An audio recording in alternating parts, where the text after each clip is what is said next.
Whew. Well, today I'm chasing gremlins in my wife's little Porsche Macan. It's got a really bad rattle coming from the back end somewhere. I think it's probably the shock mounts or something have loosened up just a little bit, and it's just an annoying noise. So I'm gonna try to find that and fix it real quick today. All right, well, this evening we let it cool off a little bit here in Houston, but I got my little helper down here. It's gonna help me. We're gonna replace the shocks on this my wife's 2017 Macan. We've already got it jacked up, got it on jack stands, got the wheels off, and now what we need to do, if he doesn't lose all my tools. So with the wheel off, you can see the problem with the shock right here. It's got a little rubber grommet right here that's busted, and it's supposed to hold this up. And these are what we hear rattling around when we're driving. Both of them are this way. So we got to fix that. First thing we got to do is pull out these screws, all of these things that hold it on. And there's quite a few of them up through there. Come around to this side and you got a screw, and then there's two more screws back up underneath here. Have to take those up, and this whole inner fender well will come out. So I'm gonna get started on that.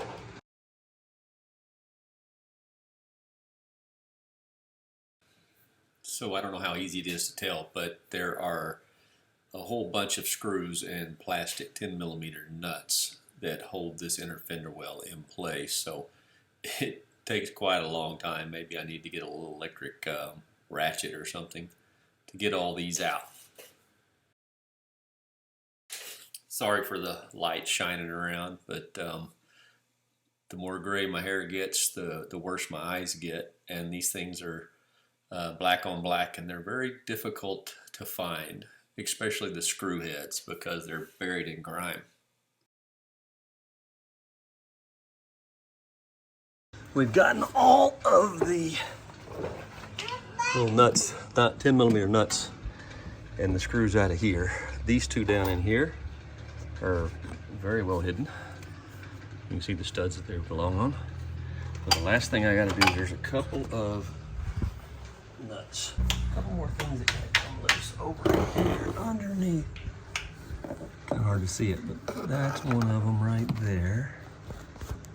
Wait, where is it? Yeah, right there.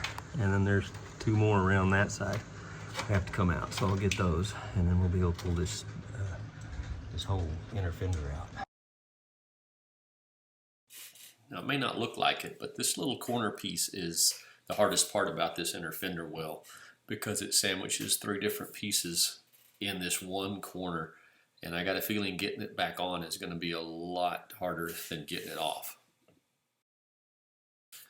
Once all the pieces are out, it's just a matter of working this inner fender well off of those studs and then rotating it out from the center. It comes out relatively easy, but it is a dusty, all the dirt that's hung up inside and on top of this inner fender well.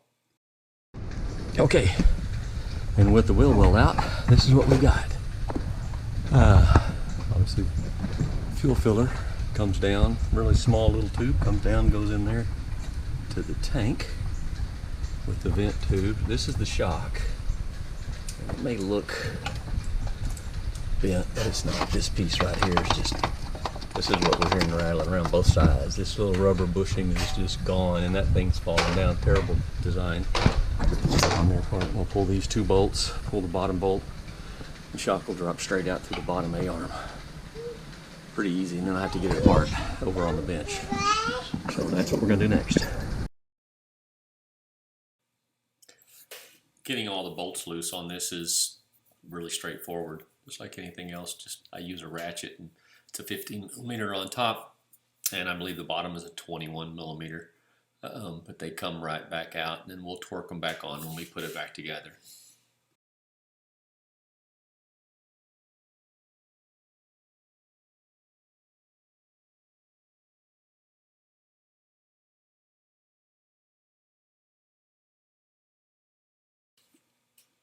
The bottom one is very tight.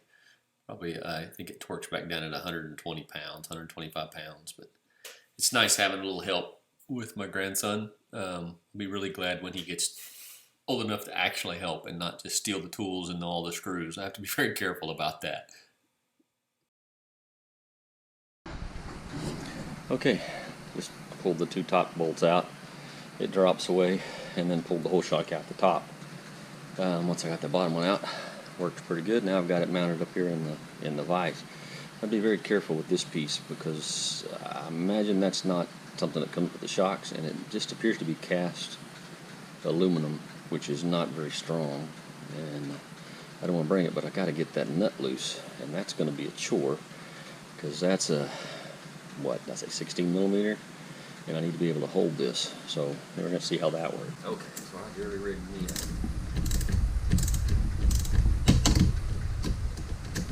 I jury rigged me a Porsche wrench here. Using a 5/8 inch. Let's see, 5/8 inch spark plug wrench. Now, that should be enough. Let's just finger tie now. Just run this off. So anyway, 7 millimeter old Taiwan. Just drove it on the end. A 5/8 inch. There we go. It all comes off.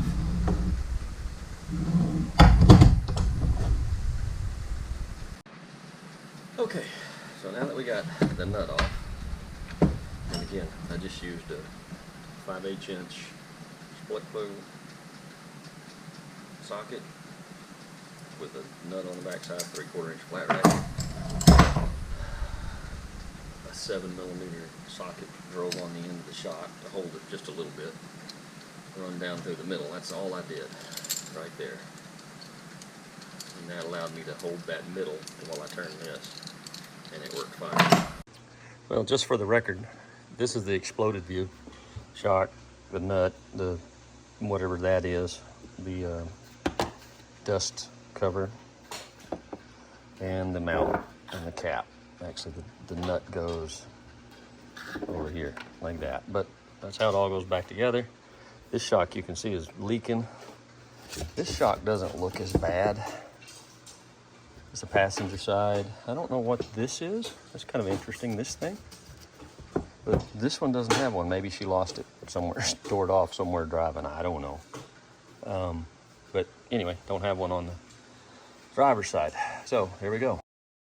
So it turns out that finding the shocks for these cars is quite difficult. None of the local auto parts stores had them. I checked online stores. I finally ended up finding them where I get my 911 parts online, so I got them ordered. And I got the bump stops ordered, and they should be in about a week. So I'll get back with you when that's done. Thanks for watching the video. I'm going to get all that done. I'm going to go jump in the pool. I do thank you for watching the videos. Please like and subscribe if you find the content useful. But if not, that's okay too. I hope you get a chance to get out and enjoy life. And maybe take a moment to give somebody a hug, because there's just not enough love going around in this world.